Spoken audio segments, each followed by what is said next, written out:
Good afternoon.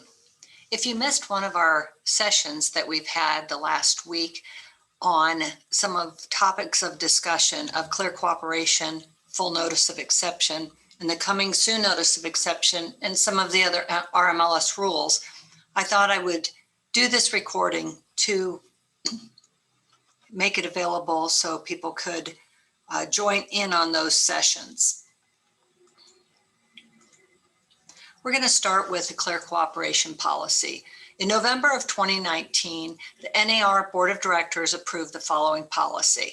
Within one business day of marketing a property to the public, the listing broker must submit the listing to the MLS for cooperation with other MLS participants.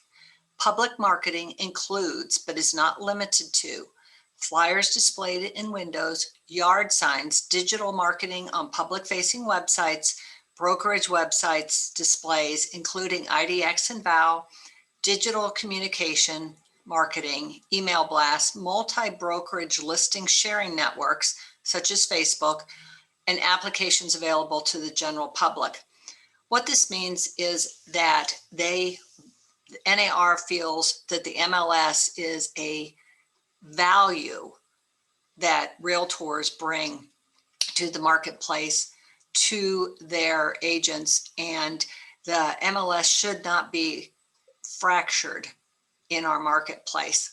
So instead of putting it out on the listing out on Facebook or talking about it or doing anything else, it says really that the MLS should be the first place you're looking to share your seller's information so that they can get the most exposure. In the RMLS Alliance, we have 3,000 members, 1,000 of those being in our market area with the websites and then the third-party sites.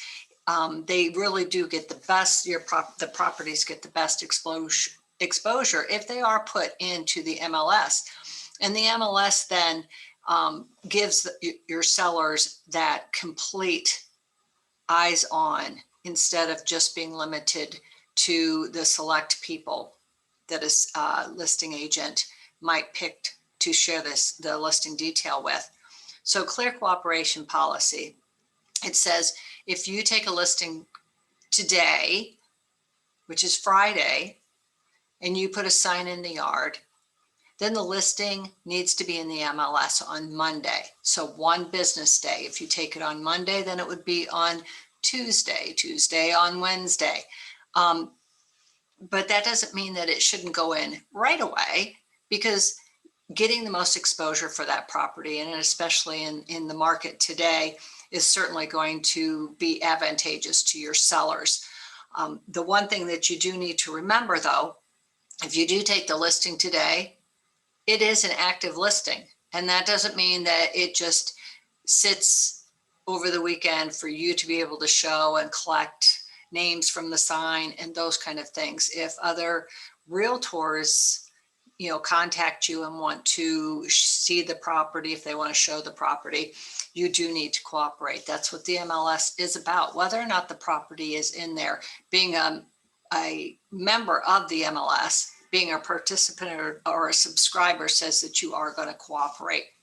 So you need to make sure that showings are allowed. An active listing means it's active, it's available to be shown, and it's available to be sold. So to be in the MLS, it has to be, the information has to be in there, all of the information, accurate information.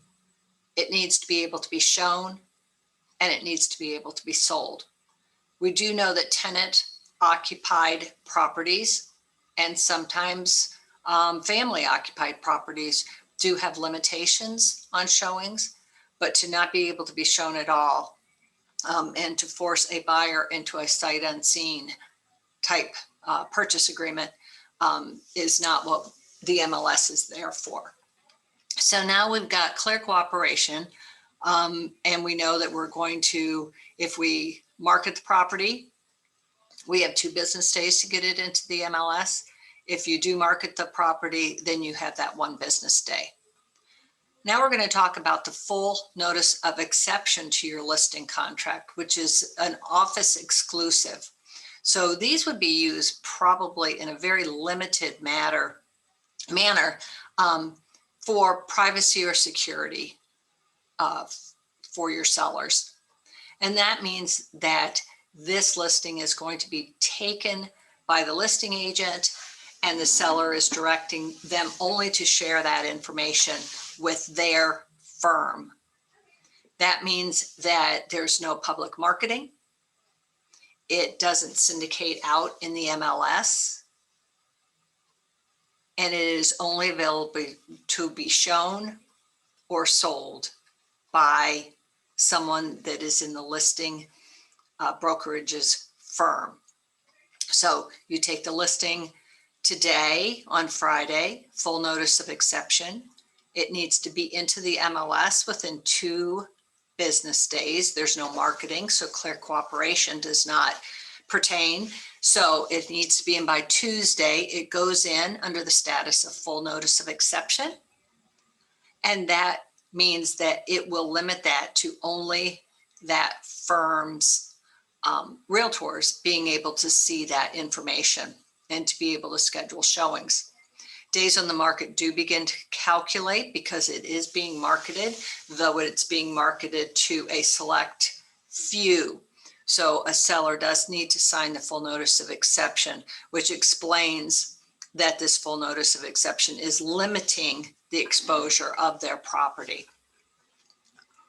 So now we're going to go to coming soon notice of exception. And there's been a lot of questions on the coming soon, but this is a very good tool for you to use when used correctly. This is for those properties that aren't quite ready to go onto the market, but the seller has said that they want to list with you, and you want to make sure that they do list with you when they are ready. So coming soon notice of exception, listing contracts. So you go out to the property today, you sign a listing contract with today's date as your active listing contract, and you have the seller sign the coming soon notice of exception, which says that you have 45 days to have it active in the MLS. So you sign the listing contract and the exception today. Within 2 business days, it needs to go into the MLS. It will have exposure to all participants and subscribers in the MLS, but it will not be syndicated out. It won't go out onto any of the IDX websites or any of the third-party feeds. It will not go, there will be no marketing on that. So there will be no signage, no public marketing, nothing, but it will be exposed to the realtor participants and subscribers in the MLS, and they can share it with their buyers, those particular buyers that of course would fit this property. It doesn't allow for Facebook coming soon advertising, any of that. This is purely a coming soon for the realtor members to be sharing that property with their buyers. You can set a showing for the day it's going to activate. So coming soon notice of exception form has an activation date. If it doesn't have an activation date or isn't activated prior to that, it's at 45 days, it will go active automatically. If you want a 10-day coming soon, then you would put that date on the coming soon notice of exception. And then when you put the listing in, it would be the activation date of the 18th of April. And then on the 18th of April, the property will activate.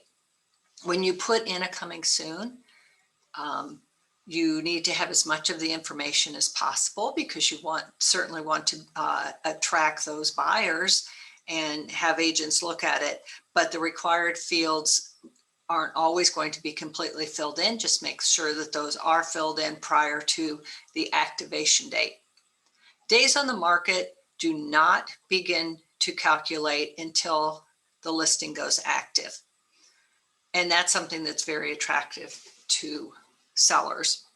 So, there's no impact on their property, on the listing, but it certainly is advertised out to the realtor members.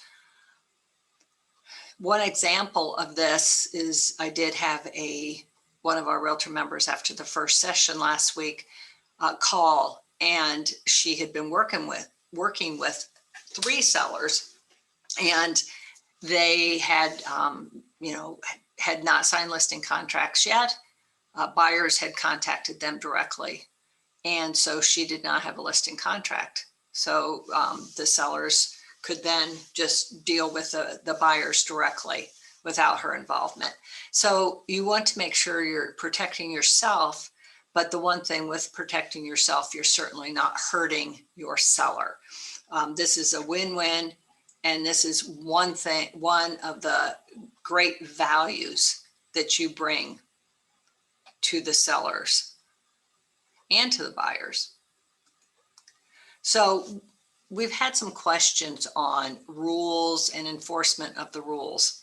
So there's a number of things that will give you in the rules that give you a 2-day grace period. And when we come across those, we're going to contact you and we're going to remind you that lot dimensions means lot dimensions, 100 by 150 or 100 by 150 by 40 by 100 or whatever. But lot dimensions is not, 0.25 acres. It's not, 12,000 feet. It's lot dimensions. It's what your residential lot basically is going to give you those dimensions. If you have an acreage, anything really over, 1 or 2 acres, put in the acreage. A lot dimension at that point doesn't give you a lot of information. It's just a really big number. So use your discretion, but we're talking about a regular city residential lot and someone wondering and needing to know what those lot dimensions are. Bathrooms, make sure your residential listings have bathrooms listed, which level, if it's a half bath or a full bath. And then your square footage, make sure that you have, if it has a basement, make sure that there's basement square footage. You're doing a disservice to your seller if you're not showing all of the measurements, all of the square footage of that property. So then there are some rules or some situations in the MLS that are immediate fines. And those would be like late entry of a new listing. You have 2 business days to get a listing into the MLS. It needs to get in there. Unless you do marketing, and then Clear Cooperation would say that 1 business day to get it into the MLS. You need to get those into the MLS so that the information can be disseminated. A late entry of a status change, a pending, a sold, all of those are status changes, a withdrawal, and those need to all be put into the MLS, all recorded within that 2 business days. We do understand with solds now, the closings, not necessarily do you get the paperwork, do you get the information, sometimes not even that the closing had taken place for a couple days. I hope for the most part you're able to keep track of that through communication. But if we do send out a fine or a violation on a sold that you weren't able to get that information recorded within that 2 business days because of the late closing, or because of you not getting the information on that closing, just give us a call or send a quick email and we'll waive that. We do understand that is happening, though it's happening at a very small percentage to those solds that are going within the required 2 business days. No associated docs on listings, the required state and federal forms. Those do need to be attached to your listing and associated documents when the listing is activated. In this market, buyers need those, and to be able to write purchase agreements, those need to be uploaded. So we just make sure that those are in when the listing is activated. And no photos is, of course, that's going to be immediate fine, except for now you cannot upload a listing without a photo. It's not going to let you save it without that one, at least one photo. One photo is probably not enough. 50 that we have, maybe too many, but use your discretion with your listings. If you do have any questions on the rules, or if you do get a violation, feel free to email or call, to understand why, or to explain to us, why the rules violation occurred. We have a few new items. The coming soon was switched from 30 to 45 days. So your sellers do have up to 45 days to get that property ready while you still are under the listing contract with them, and it's able to be marketed to the participants and subscribers of the MLS. We have added a field for total lower level square footage for those properties, the splits with the lower level. We did have lower finished square footage. We have now added in that total. So even if there is some unfinished, we are totaling the complete square footage. If you have not gone into your preferences to make sure that you are pulling the QCAR Agent Full report, make sure you do that. If you look on the front page of Paragon, Kathy has developed a small website on there with tabs for training, education, contact information, but she has also added in MLS Tip of the Week. And in the MLS Tip of the Week this week, it is how to make sure that you have the updated preference for your default report. Peoria changed one of their reports, and that report is the first one on the report list. And we have found that many people have had that as their default, and it does not calculate the way that we are used to things calculating. So make sure that you are using the QCAR Agent Full. I want to thank you for your time. Certainly, if you have any questions, or if you are, have questions during a listing, or you just have some general questions, feel free to call me or stop in anytime. I know that the coming soon has been a little bit different format. Some MLSs allow marketing, some don't, like ours. Some of them allow this or that. I've had a lot of people call me and say, other MLSs are doing it this way. The RMLS rules are the way they are right now. So if you do have any questions on the procedures for coming soons, please feel free to contact me. Thank you, and I hope you all have a really good week.